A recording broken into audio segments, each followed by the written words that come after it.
Good afternoon, guys. It's Working, bringing you a quick update on Bitcoin. Hope you guys are having a wonderful afternoon. We're looking at Bitcoin to the US dollar. This is the 4-hour chart on Coinbase. By the way, guys, happy Friday. Hope you guys are ready for a great weekend. I know I am. We're looking at, as I said, guys, Bitcoin just kind of moved completely sideways, as I told you in my last few updates. And if you haven't listened to my last few updates, I'd go back and look at the update running out of guppies, as well as my last one called Flatline, and that gives you an idea of what's going on with the overall market right now, guys. But as I said on my last update, Bitcoin has literally just kind of flatlined here.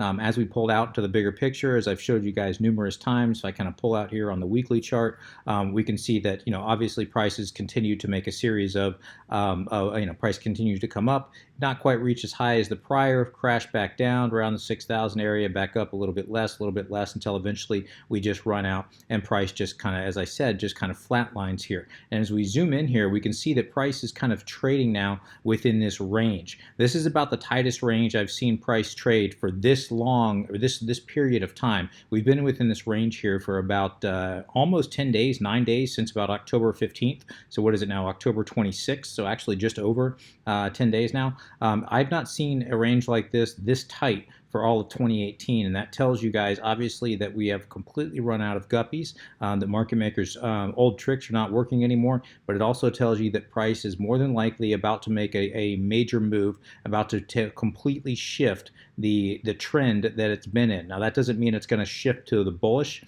to become bullish, but it does mean that we're going to, this trend that we've seen of price just falling back down to 6,000, rising back up to a little bit lower point than it was the prior, and then falling back down to 6, that trend is going to break. That might mean a break of 6,000 down to new 2018 lows. That might mean a bullish breakup.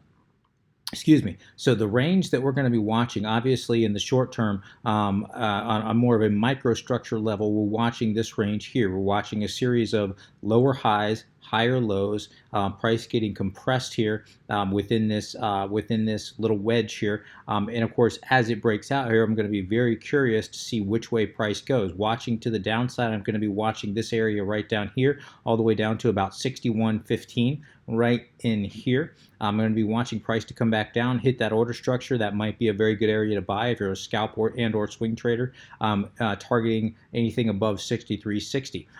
That wouldn't be a bad idea.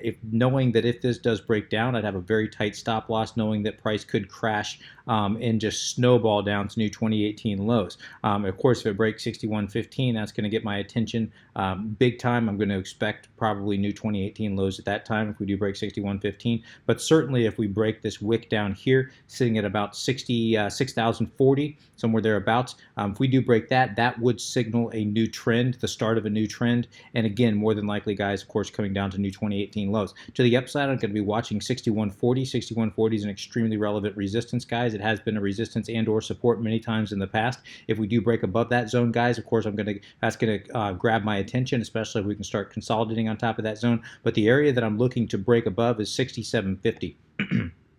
Pardon me. If we can break above 6750, guys, start consolidating above 6750. Certainly, if we can break up a new high, break this wick right here, which sits at about, we had almost this double top, 1, 2, right here, that sits at about 6,800, 6,810, somewhere thereabouts. If we can break above that, guys, break above that 6,810, or at least consolidate above 6,750, that's also going to signal a new trend. And at that point, guys, I'm going to start to get very, very bullish. As long as we trade within this range, and if I kind of zoom out here, guys, and pull out, you can see on volume profile, this range sits right in here, guys. As long as we're trading anywhere within this range right here, going all the way up to about 67.50, all the way down to about 61.15. Anywhere in this range, guys, it's just going to be business as usual. As soon as we do break that range, up or down, I do believe that's going to very likely signal the start of a new trend, be that up or down. And I do think it could snowball very, very quickly. Now, for it to break bullish, one of two things is going to happen. Obviously, we need some kind of bullish news to bring in new money. If I've told you guys many times, we need new money to enter this market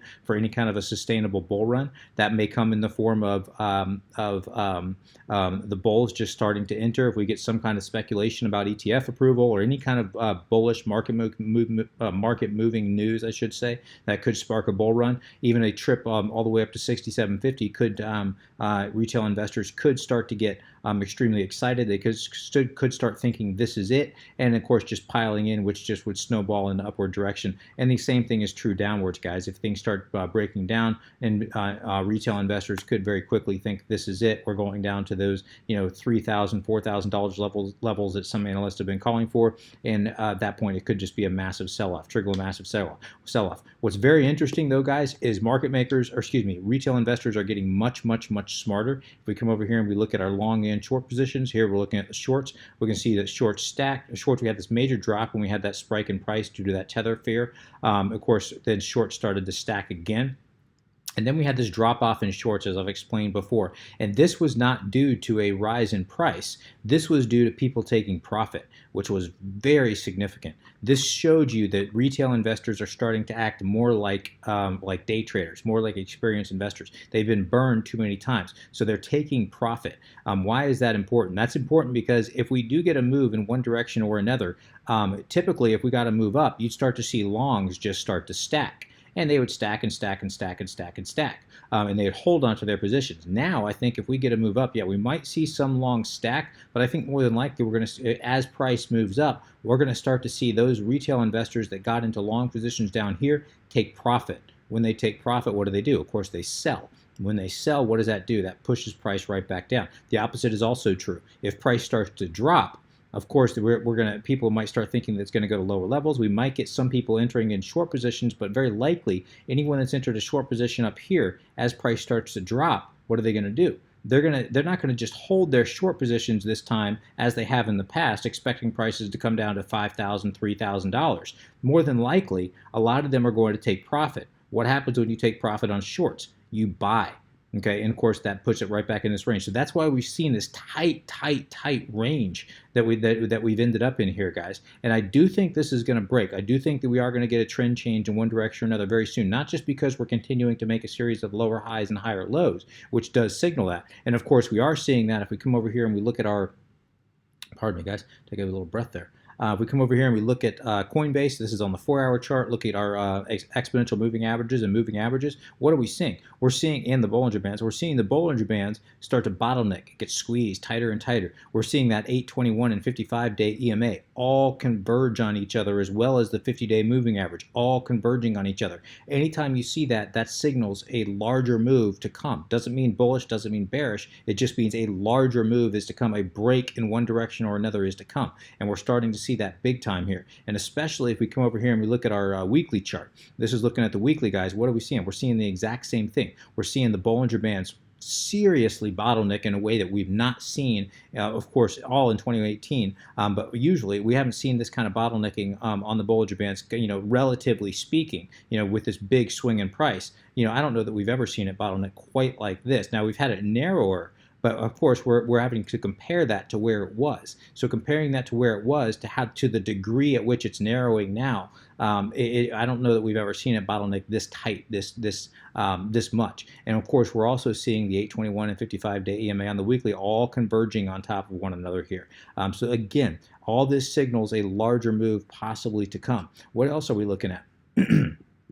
Of course, we had that larger wedge here that price just kind of, instead of having a major move up or down, just kind of moved sideways and broke out of that wedge very anticlimatically. And that was because I do believe that was due to this big move in Tether. We had this big move that just threw everybody off due to the fears of Tether. And that just caused this extension of this sideways movement here. But I do believe it's going to break. And if we come over here and if I zoom out here on the weekly chart, get rid of all the indicators except for this line. What is this? What do we look at? I haven't looked at this trend line here, or I haven't showed you this trend line here in a very long time. But if we zoom out here, going all the way back to March of 2017, so we're looking at about a year and a half now, a little over, this trend line that was established all the way back in March of 2017, we have just now started to come back up against. So this does suggest that this is either going to break, and if that does break, typically when you're breaking a trend line, a very strong resistance and or support, usually when it breaks heavily. So if this does break down, we could see prices dropping very, very quickly. And of course, I'd be looking at, initially, I'd be looking at prices to possibly drop somewhere into this range right here, just that bottom of this area right here, that we can see that it wicked in here a few times, created a very strong supply zone down in here. So we could see it break through here very quickly, wick into this zone, and then explode right back up. But if that does break, guys, then I'm going to be watching this area right in here, right there. This is the area I'm going to be watching, guys, and that's sitting somewhere between about $3,000 and $4,000, somewhere thereabouts, guys. Now, we may get caught up in this zone here, pardon me, right here as well. We have a little bit of the zone right here, sits at about between about 4,000, 4,500, somewhere thereabouts, guys. But these are the zones. We've got about 3 different layers to go through, and I wouldn't expect it to drop anywhere below that. But 3 different layers to go through. In my opinion, I think we'd probably get a reversal right here. But if that does break, I think this is the area somewhere around 4,500 is where we'd get that major reversal. I don't see it coming down this low. I just don't see it. I think I think this would be too tempting of a buy for many retail investors, as well as many whales, to come in and scoop price up at that line, knowing that ETF approval could happen literally at any time. More than likely, it's going to be the beginning of if we're just looking probability-wise, my guess would be the start of 2019. But who knows? If we get some kind of SEC bullish news that even hints at possible approval, if it looks like it's a sure thing, then you're going to see money flooding in, wanting to get on that sure thing, expecting when the approval does happen that of course it's going to skyrocket to the moon. And what does everybody like to do? They like to get in early. So this would suggest, in my opinion, this is just complete opinion, 4,500 would be a max low. I'd be looking for a reversal though somewhere around 5,000, this area right in here. And that's if this does break, if this trend line does break. We could very, very easily see it break to the upside as well, bounce right off this trend line and come right back up, just like we saw here. We saw price testing this trend line numerous times between March and April before it eventually broke back up, came back down to test it a couple more times for about 2 weeks in July, and then just took off for the rest of the year. So we might see something like that here. We'll have to wait and see how that kind of plays out, guys. But we are definitely coming up against this trend line, which does signal that, along with these tightening Bollinger Bands here on the 4-hour, on the weekly, along with this series of lower highs, higher low, all leading up to an explosive move in one direction or another. And we're just going to have to watch and wait and see how this ends up playing out. And for now, as I told you on my last update, guys, as long as we're in this range, continuing to buy somewhere around between 62.35 and 61.15, targeting anything above 63.60 is not a bad idea, just having a very tight stop loss, and continuing to short the market anywhere above 65.40 all the way up to 67.50, targeting anything below, at or below 63.60.